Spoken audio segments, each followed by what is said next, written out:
ಕುಮಟಾ ತಾಲೂಕಿನ ದಿವಗಿಯಲ್ಲಿ ಅಕ್ರಮ ಮರಳುಗಾರಿಕೆಯನ್ನು ತಡೆಯಲು ಬಂದ ಗಣಿ ಅಧಿಕಾರಿಗಳಿಗೆ ಬೆದರಿಕೆ ಹಾಕಿ ಕರ್ತವ್ಯಕ್ಕೆ ಅಡ್ಡಿಪಡಿಸಿ ದೂರುದಾರರ ಮನೆ ಮೇಲೂ ರಾತ್ರಿ ದಾಳಿ ನಡೆಸಿದ ಪ್ರಕರಣದ ಪ್ರಮುಖ ಆರೋಪಿಗಳನ್ನು ಶೀಘ್ರ ಬಂಧಿಸುವಂತೆ ಸಾರ್ವಜನಿಕರು ಪೊಲೀಸ್ ಇಲಾಖೆಯನ್ನ ಆಗ್ರಹಿಸಿದ್ದಾರೆ. ಕುಮಟಾ ತಾಲೂಕಿನ ಅಘನಾಶಿನಿ ನದಿಯಲ್ಲಿ ವ್ಯಾಪಕವಾಗಿ ಅಕ್ರಮ ಮರಳುಗಾರಿಕೆ ನಡೆಯುತ್ತಿರುವುದರಿಂದ ಮತ್ಸ್ಯ ಸಂತತಿ ಅವನತಿ ಹಾದಿಯಲ್ಲಿದ್ದು ಮತ್ಸ್ಯ ಕ್ಷಾಮದಿಂದ ಬಳಲುತ್ತಿರುವ ಅಲ್ಲಿನ ಮೀನುಗಾರರು ಸಂಕಷ್ಟಕ್ಕೊಳಗಾಗಿದ್ದಾರೆ. ಈ ಸಂಬಂಧ ಆ ಭಾಗದ ಸ್ಥಳೀಯರು ಅಕ್ರಮ ಮರಳುಗಾರಿಕೆಗೆ ತೀವ್ರ ವಿರೋಧ ವ್ಯಕ್ತಪಡಿಸುತ್ತಿದ್ದಾರೆ. ಸಾರ್ವಜನಿಕರ ದೂರಿನ ಮೇರೆಗೆ ದಿವಗಿ ಭಾಗದಲ್ಲಿ ನಡೆಯುವ ಅಕ್ರಮ ಮರಳುಗಾರಿಕೆ ನಡೆಯುವ ಸ್ಥಳ ಪರಿಶೀಲನೆಗೆ ಆಗಮಿಸಿದ್ದ ಭೂವಿಜ್ಞಾನಿ ಮಂಜುನಾಥ್ ಶನಿಯಾರ್ ದೇವಾಡಿಗ, ಗಣಿ ಇಲಾಖೆಯ ಕಿರಿಯ ಇಂಜಿನಿಯರ್ ಮಂಜುನಾಥ್ ತಿಮ್ಮಯ್ಯ ದೇವಾಡಿಗ ಮತ್ತು ದಿವಗಿ ಪಿಡಿಒ ಚರಣ್ ಮರಾಠಿ ಅವರು ಅಕ್ರಮ ಮರಳುಗಾರಿಕೆ ನಡೆಯುವ ಸ್ಥಳದಲ್ಲಿ ಟ್ರೆಂಚ್ ಕಾಮಗಾರಿ ನಡೆಸಲು ಮುಂದಾಗಿದ್ದರು.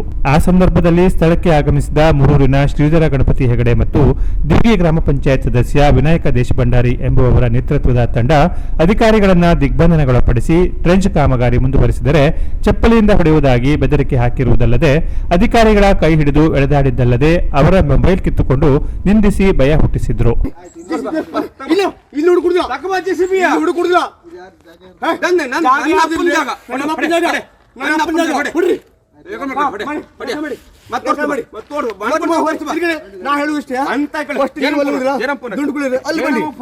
ಅಲ್ಲಿ ಬನ್ನಿ, ಜಡ್ಡಿ ಮೂಡಿದ್ರಿ, ವಿಡಿಯೋ ಮಾಡಿ ಜಡ್ಡಿ ಮೂಡಿದ್ರಿ, ಆಮೇಲೆ ದುಡ್ಡುಕೊಳ್ಳಿ, ವಿಡಿಯೋ ಮಾಡಿ ದುಡ್ಡು ಕೊಡ್ರಿ, ಆಮೇಲೆ ಅಲ್ಲಿ ಎಷ್ಟು ಹೊಡ್ಕೊಂಡ್ರಿ ಆಯ್ತಾ. ಆಮೇಲೆ ಇಲ್ಲಿ ಬನ್ನಿ, ಆಮೇಲೆ ಇಲ್ಲಿ ಬನ್ನಿ, ನೀವು ಇಲ್ಲಿ ಹೊಡ್ಕೊಂಡೋಗಿ, ಇಲ್ಲಿ ಮತ್ತುಂಟು, ಮತ್ತೆ ಸೈಟ್ ಫುಲ್ ಉಂಟು ತಿಳಿತು, ಮತ್ತೆ ಮುಂದುಂಟು. ಮೇಡಮ್ ಮೇಡಮ್ ನೀವು ಫೋನ್ ಮಾಡಿದ್ರೆ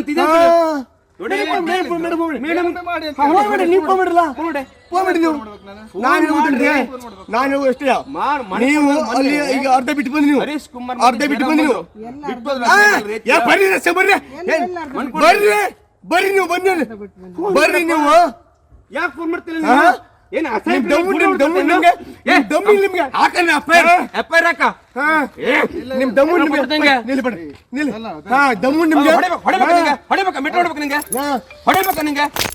ಅಲ್ಲದೆ ಅಧಿಕಾರಿಗಳಿಗೆ ದೂರು ನೀಡಿದ ಮಿರ್ಜಾನ್ ಎತ್ತಿನಬೈಲ ನಿವಾಸಿ ಮೋಹನ ಪಟಗಾರ್ ಅವರ ಮನೆಗೂ ರಾತ್ರಿ ಹೊತ್ತಿನಲ್ಲಿ ತೆರಳಿದ 30 ಜನರ ತಂಡ ಅವರನ್ನು ಹಾಗೂ ಅವರ ಕುಟುಂಬದವರನ್ನು ಬೆದರಿಸಿದ್ದಲ್ಲದೆ ಅವಾಚ್ಯ ಶಬ್ದಗಳಿಂದ ನಿಂದಿಸಿ ಹಲ್ಲೆಗೆ ಮುಂದಾಗಿದ್ದರು. ಈ ಸಂಬಂಧ ಕುಮಟಾ ಪೊಲೀಸ್ ಠಾಣೆಯಲ್ಲಿ 2 ಎಫ್ಐಆರ್ ದಾಖಲಾಗಿದೆ. ಈ 2 ಪ್ರಕರಣದಲ್ಲಿ ಪ್ರಮುಖ ಆರೋಪಿಗಳಾದ ಮೂರೂರಿನ ಶ್ರೀಧರ ಗಣಪತಿ ಹೆಗಡೆ ಮತ್ತು ದಿವಗಿ ಗ್ರಾಮ ಪಂಚಾಯತ್ ಸದಸ್ಯ ವಿನಾಯಕ ದೇಶಭಂಡಾರಿ ಅವರನ್ನು ಈ ತನಕ ಬಂಧಿಸಿಲ್ಲ ಎಂಬುದು ದೂರುದಾರ ಮೋಹನ್ ಪಟಗಾರ್ ಅವರ ಆರೋಪವಾಗಿದೆ. ತಾನು ನೀಡಿದ ದೂರಿನ ಮೇರೆಗೆ ದಾಖಲಾದ ಪ್ರಕರಣದಲ್ಲಿ ಈ ಪ್ರಮುಖ 2 ಆರೋಪಿಗಳ ಜೊತೆಗೆ ಸುಮಾರು 13 ಮಂದಿಯ ವಿರುದ್ಧ ಕೂಡ ಪ್ರಕರಣ ದಾಖಲಾಗಿದೆ. ಆದರೆ ಈ ತನಕ ಆರೋಪಿತರ ಮೇಲೆ ಯಾವುದೇ ಕ್ರಮವಾಗಿಲ್ಲ. ಪ್ರಮುಖ ಆರೋಪಿಗಳಂತೂ ರಾಜಾರೋಷವಾಗಿ ತಿರುಗಾಡುವ ಜೊತೆಗೆ ಅಕ್ರಮ ಮರಳುಗಾರಿಕೆಯನ್ನ ಮುಂದುವರೆಸಿದ್ದಾರೆ. ಕುಮಟಾದಲ್ಲಿ ಈ ರೀತಿಯ ಗೂಂಡಾಗಿರಿ ನಡೆಯುತ್ತಿದ್ದರೂ ಸಂಬಂಧಪಟ್ಟ ಅಧಿಕಾರಿಗಳು ಸುಮ್ಮನಿದ್ದರೆ ಕುಮಟಾದಲ್ಲಿ ಕಾನೂನು ಸುವ್ಯವಸ್ಥೆ ಹದಗೆಡುವ ಸಾಧ್ಯತೆ ಅಧಿಕವಾಗುತ್ತದೆ ಎಂಬುದು ಮೋಹನ ಪಟಗಾರ್ ಸೇರಿದಂತೆ ಸಾರ್ವಜನಿಕರ ಆರೋಪವಾಗಿದೆ. ನನ್ನ ಹೆಸರು ಮೋಹನ್ ಬಾಗ್ಲು ಪಟಗಾರ್, ಮಿರ್ಜಾನ್ ಎತ್ತಿನಬೈಲು. ಮೊನ್ನೆ ದಿನಾಂಕ 7 ಗಂಟೆ ಸುಮಾರು 10/1/2025 7 ಗಂಟೆ ಸುಮಾರು ಸಂಜೆ ನಾನು ನನ್ನ ತೆಂಗಿನ ಮರವನ್ನು ನೋಡಲಿಕ್ಕೆ ಹೊರಗಡೆ ಬಂದಿದ್ದೆ. ಆ ಸಮಯದಲ್ಲಿ ಶ್ರೀಧರ ಗಣಪತಿ ಹೆಗಡೆ ಮತ್ತು ವಿನು ಭಂಡಾರಿ ಇನ್ನೂ ಹಲವರು ಒಂದು 25-30 ಜನ ಬಂದರು.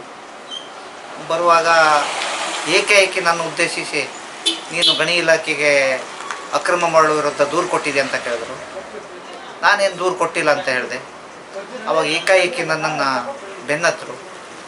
ಆವಾಗ ನಾನು ಜೀವ ತಪ್ಪಿಸ್ಕೊಳ್ಳಿಕ್ಕೆ ಮನೆ ಒಳಗಡೆ ಹೋದೆ. ನಿನ್ನನ್ನು ಕೊಲೆ ಮಾಡದೆ ಬಿಡುವುದಿಲ್ಲ ಹೇಳೋದು ನಾನು ಓಡಿಸ್ಕೊಂಡು ಬಂತು. ಅಲ್ಲಿ ಒಳಗಡೆ ಹೋಗಿ ಕದಾಕೊಂಡ್ಬಿಟ್ಟೆ.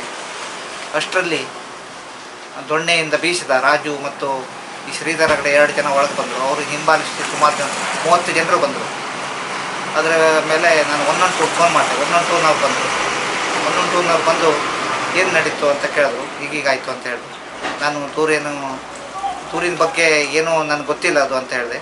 ಆವಾಗ ಅದಕ್ಕೂ ಪೂರ್ವದಲ್ಲಿ ಇವರು ಗಣಿ ಇಲಾಖೆಯವ್ರ ಮೇಲೆ ಹಲ್ಲೆ ಮಾಡಿ ಬಂದಿದ್ದಾರೆ.